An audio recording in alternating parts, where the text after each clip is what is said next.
Hi, everybody, and welcome to this week's Middle Class Investor. This is Seth Martin, your host. It is Saturday, December 5th, and it's about 3:30. I got the Alabama-Florida game playing in the background, and hopefully no dogs will bark, and we will get through this week's Middle Class Investor recording without too many interruptions. Anyway, we're looking at the S&P 500 here. It's definitely crazy. We had one of the most interesting things, I guess, is the fact that this line appears to be trying to hold. I don't know, though. I don't feel that great about it. I think the odds are it's probably going to get up here and make new highs and get into the,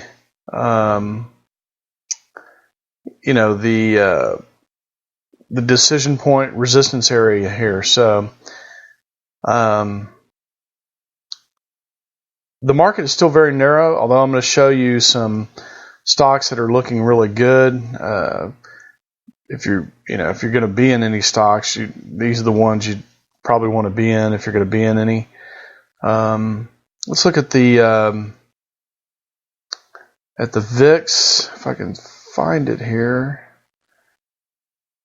And let me just type it in. I can't see it in the list there for whatever reason. Might have accidentally deleted it or something. Whoops. I don't know why that's happening. Something's wrong with the VIX chart here. Well, let's not look at the VIX. We can look at the UVXY. So that'll give us some idea of the VIX. The VIX, I'm sorry, that's not going to give us an idea. That's what you would trade if you were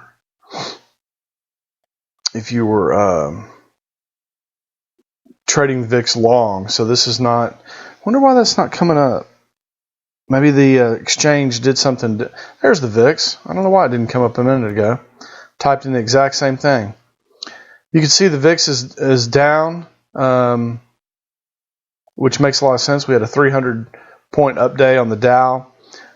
This midpoint of this, all this price action, I kind of wrapped this channel around it, and we got the midpoint of this channel showing up here, and I've got this cluster of data right in here around the yellow area, which to me looked like it was trying to put in a low and bounce, and maybe it's not done. Maybe the VIX needs to go a little lower again. Who knows? Maybe it'll make new lows. I don't know. The market, in classic fashion, its design is such that it tries to fool the most amount of people most of the time. And I got to admit, it's kind of got me fooled a little bit right now. And the thing I keep going back to is just that huge down move we had in August. You rarely see a move like this that doesn't change the trend. And this area here looks like we want to go higher. So I don't know. It just we're clearly out of this wedge, this rising wedge channel. But even more than that, if you look at all the data. Okay, so this is all the data. Well, that's all the data on the S&P SPY. Let's look at all the data on the S&P 500. So this is all the data on the S&P 500. And if you take a trend line from the 1929 low, oh no, that's not the one I wanted to do. I wanted to go back to the 1982 low. So that would be right here.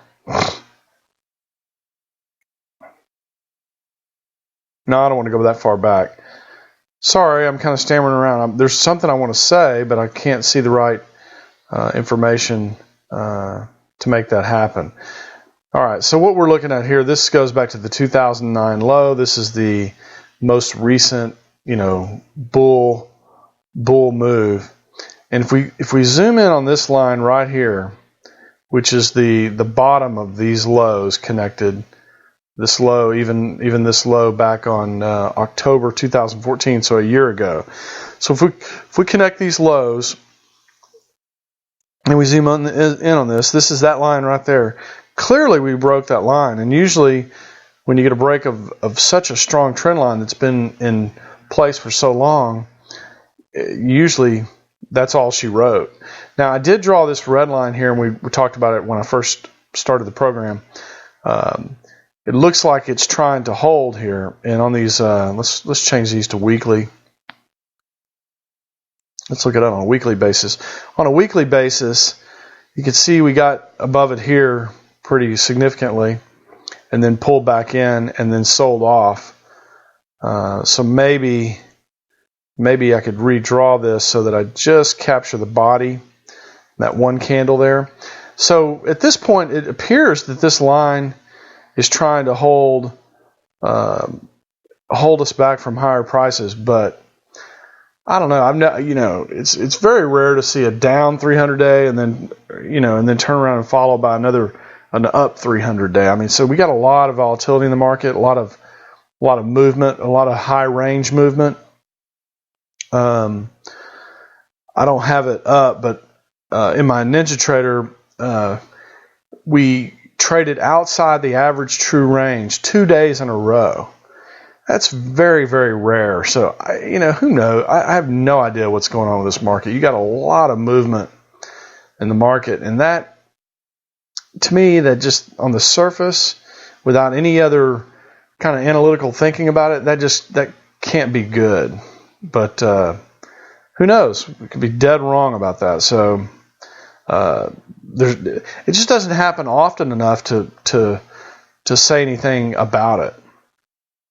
So here I don't have the same line drawn, but I could draw it real quick from here and connect these two lows here and this low here, and then or I tell you what, better yet, maybe we should move this up so it's underneath these, kind of split the difference. Get right in between all those, and that takes us to the top of this movement here. So I don't know. We'll leave this is the Wilshire 5000, and if you recall the Wilshire 5000, the one thing that was a little bit unique about the Wilshire 5000 is it did on October 24th make a new low. This low right here was a new low below this low. So we do have what looks like the start of a trend change happening here. But I would say we need to at least take out this low, and maybe even come down a little lower. Maybe come down to this area before we can really say that trend has changed. So we'll just wait and see what happens there. Let's look at the Euro US dollar. We had a lot of movement in the euro this week because of Draghi came out and said that they were going to go make their interest rates even more negative, and they were going to print more money but not expand the program. You had basically a 3% move plus in the euro, which is pretty significant. If you look over these other weeks, you don't see too many moves as big as this move. There's a few in there, this one, but certainly this kind of move is rare, and it looks like the euro for the time being is wanting to bounce.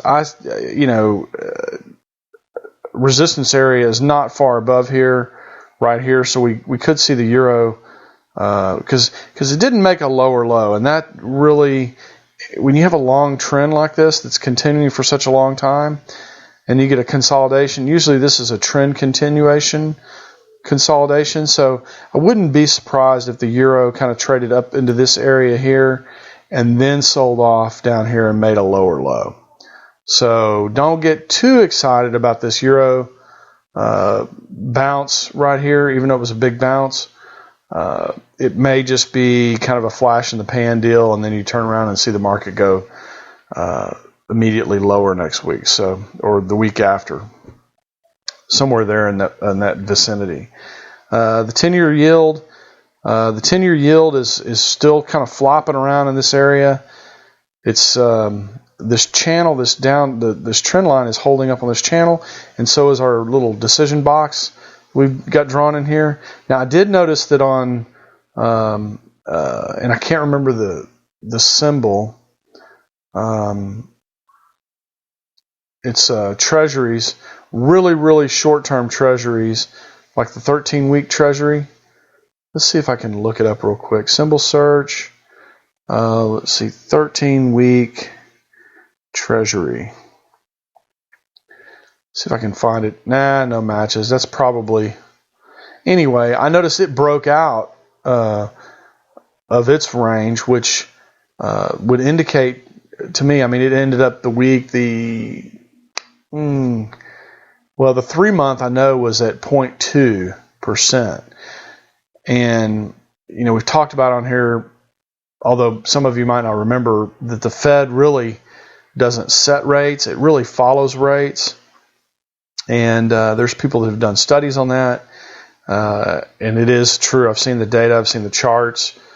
So, you could get the Fed raising here on December 15th or 17th or whatever it is, because the short-term rates have definitely taken out. In fact, let's go. If we go to, if I take you to Deneric's blog, this is a blog that I look at from time to time. He has a great chart on here that shows the breakout of rates. Here it is, right here. So let me just open this up and include it here in the program today. And we'll use this to explain what I'm talking about. So you can see he's got this line drawn here. And this goes back to, well, I can't tell you what it goes back to because it's not on the chart. Okay, this line goes all the way back to 2011. So this line right here is the one I'm talking about.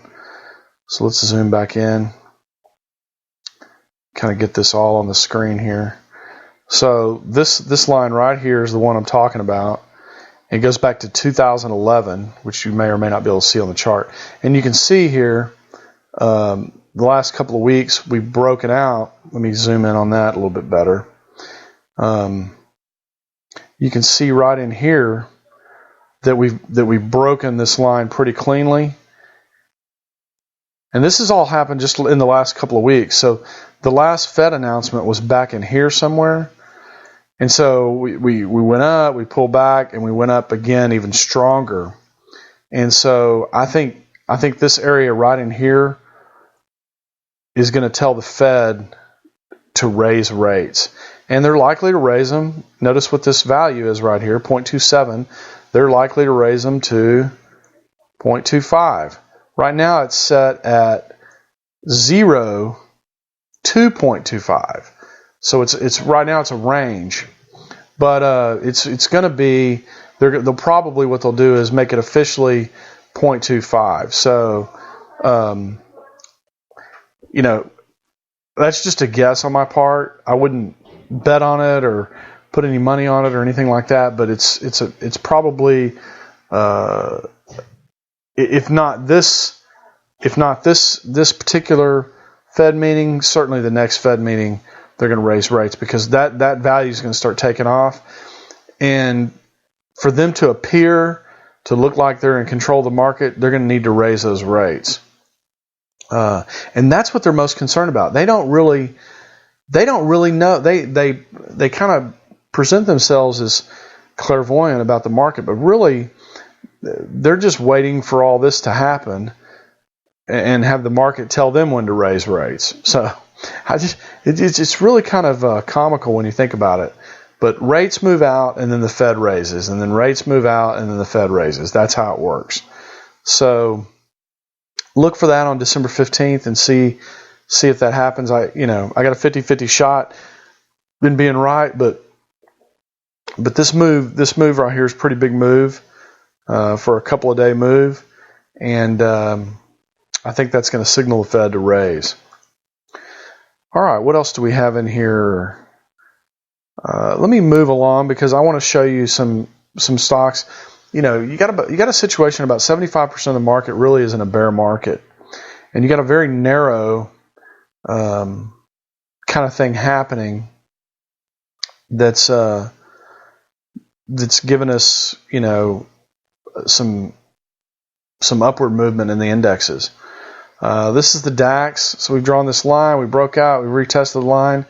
The DAX looks like it wants to come at least into this area here. But notice this area is a lower high. So if the DAX were to move into this area and be rejected by this, I'll tell you what, be rejected by this zone right here as given by this decision point. So if it were to come up here, and then be rejected, well, notice then that's a lower high. So here's a high, we got a low, a lower high. That's potentially a trend change. So, which is what we have right now in the U.S. markets. But the reason I don't feel comfortable, I don't even feel comfortable calling that a trend change yet. But the U.S. markets really got me a little bit confused because you just got these swings in here are so big. But usually, the rules of technical analysis, let's go back to that S&P 500 index. The rules of technical analysis are such that once you break an area of or once something becomes, you break a zone. Whoops. Let me get this line drawn, and then let me finish my thought. So once you've broken support, which was right here, okay? So support was broken here with that trend line, okay?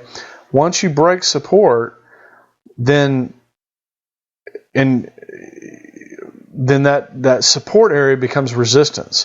So if this was support, let's assume this dotted line was support, and we broke through it. Technical analysis says that this support line that used to be support now becomes resistance. And so far, that's looking to be the case. Now, again, it could next week blow right through that and go to that box, and all of a sudden that's no bueno. That's not going to be the case. But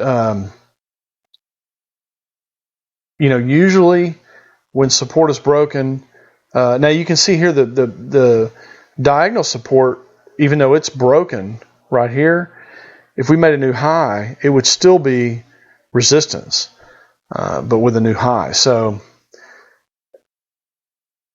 maybe the new high extends even higher to right there. I don't know. I'm just looking at it each week. I don't feel comfortable taking any longs here. I'm going to show you some longs in case some of you are bullish the market. You definitely want to be in the strongest names. If the indexes just flop around here, which is highly possible, right? Let's say you just get more of this, just kind of flopping around. Then you're going to want to know these strong names because with even sideways action like that, strong names can go higher. So let's go to that right now. Well, let me go back to NinjaTrader and look at the FTSE for our UK friend. This looks more like the Wilshire 5000. So to me, this is very bearish looking. You've got a low here. Let's zoom in a little bit and just talk through this. Whoa, what's going on? So we've got some lows here. Okay, we came up and made a high. We made a lower low, and it looks like this DP area right here wants to act as resistance and make a lower low. Now somewhere in here, let's say right in here, it turns and it could go much lower. Usually this length of this line, once you've made your first move down and you get a correction, usually this line is 1.5 to 1.6 times longer at least than this line. So you could have the FTSE coming pretty deep down here. Don't have the scale up, so I can't really say. Maybe around here, around the 4,600 area, 4,400. Probably to this support level here. If the FTSE rolls over here, I'm going to use this swing here as support. We'll put that, if I can get it. There we go. So we'll put that right there. So if this does roll over, again, this is the first move down, first correction, we could see the FTSE roll into this 4,400 area pretty quickly. Now let me show you some strong stocks, because I've been talking about now for several weeks how narrow the market is. And I'm going to tell you right now, these are about the only strong stocks in the market. And let's tighten this up to a 2-year. And you can, just concentrate here. Well, let me just put it on a 1-year. So Alaska Air, you can see is pretty strong. We had this resistance area here. It broke out, retested. It's been moving up since then. This is Google. Same kind of deal. You have this resistance area that the market was bumping up against, broke out of it, retested, went up. This is very normal, by the way. This is the way the market does things. It kind of, there's a resistance area that holds. Eventually it breaks out of it. It kind of pulls back and retests and then moves away from it. Altria Group, this is like, Philip Morris, cigarettes, stuff like that. A little bit more choppy, but still pretty strong stock. Amazon, we've talked about Amazon, very strong stock. Anheuser-Busch, a lot of people drinking beer, very strong stock. Although I will say about Anheuser-Busch, this move down was pretty substantial. So,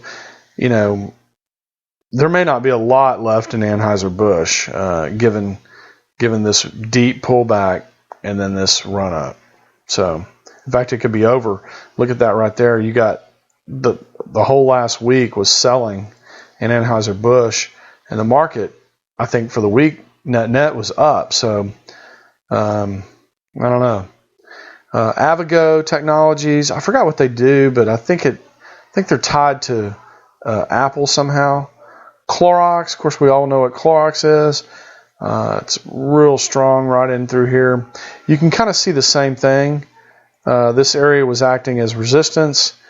It busted out, it kind of retested and took off again. So Coca-Cola, earlier in the year sold off, kind of bottomed out with the October 24th low and has been very strong since then.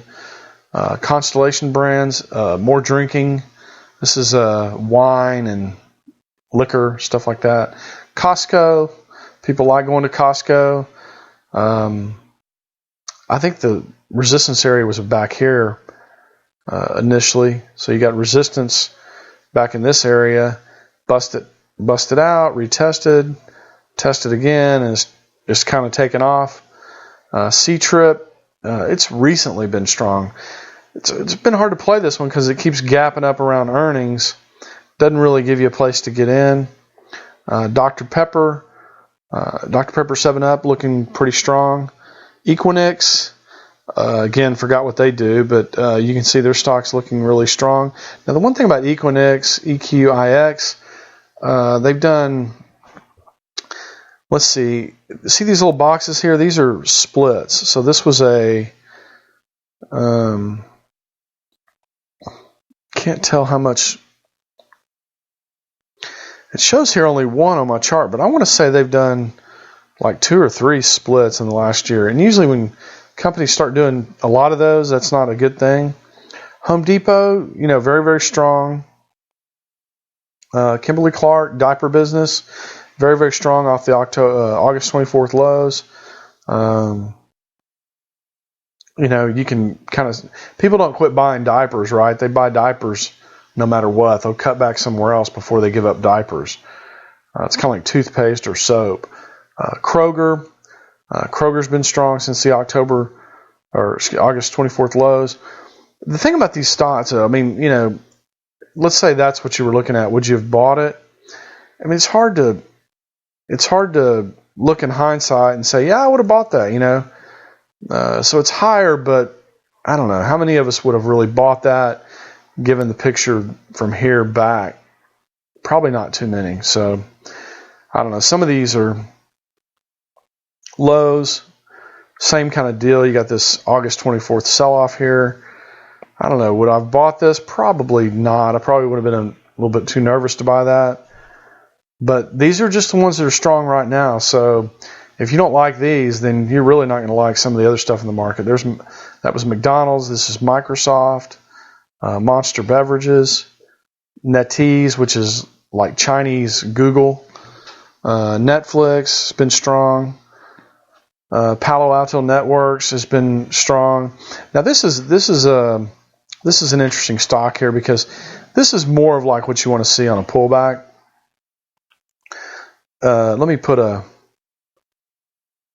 channel here, and you'll see what I'm talking about. If I kind of put a channel right here, you can see it pull back, broke out, and rode the channel down, and then broke out again. This is kind of what you want to see on a pullback. I'll show you what you don't want to see here in a minute. Same thing with this one. This one looks pretty good on a pullback. Anytime you can put a channel around it, that's a decent thing, like that.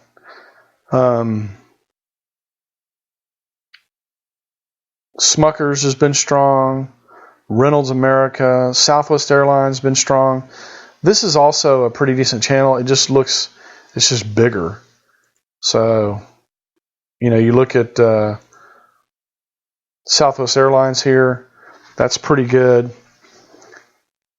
Ulta Salon, that's been kind of range bound really the last, 3/4 of the year. Just recently kind of broke out on this last earnings report, but it's strong compared to the rest of the market. And that is really about it. So there is very, very little holding up this market. I don't know if I showed Google or not. Google is one of those that's very strong. I think I did show Google.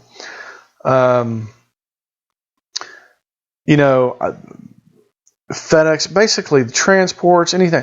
This was a pattern that I was looking at trading and I missed it. Now I'm going to wait for it to kind of rally back up and see if I can get in it and catch that third move down. The problem is you got earnings coming up. So but there's a lot of them, a lot of stocks that look like this where you had a big move down, you got to kind of chopping back up and ready to sell off to the downside. So I don't know. Who knows what the index is doing? It's very opaque at this point.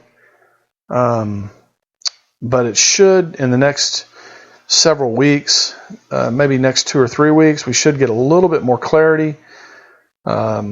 Obviously, from just an odd standpoint, from an odd standpoint, to me the trend looks broken, but that doesn't mean it couldn't make a new high. It certainly could.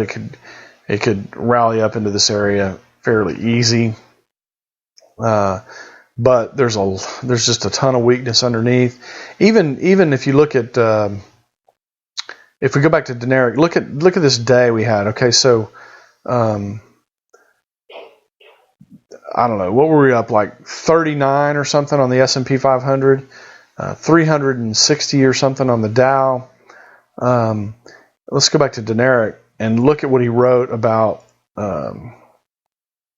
advanced declines and just the breadth of the market. So it says today's up volume ratio and advancers versus decliners was rather anemic. So on a 370 point day in the Dow, you have 3 advancers for every decline, 4 advancers for every decline. Today's ending ratios, these are typical, in other words, 3 to 1, 4 to 1. Today's ratios were, when I say today, I meant Friday, with this big up day. Friday's ratios were 2 to 1 and not even quite 2 to 1. So it just shows you how narrow the market is and how the risk is kind of piling up here. So even though we might get a couple more percent out of this, let's just see what that is. Up from here up to here, let's say, is about 4%. So right there is about 3.5%. So 3.5%, 4% is about all there is left, and wouldn't expect too much more than that. All right, everybody, thanks for coming in this week, and we'll talk to you next week. Bye-bye.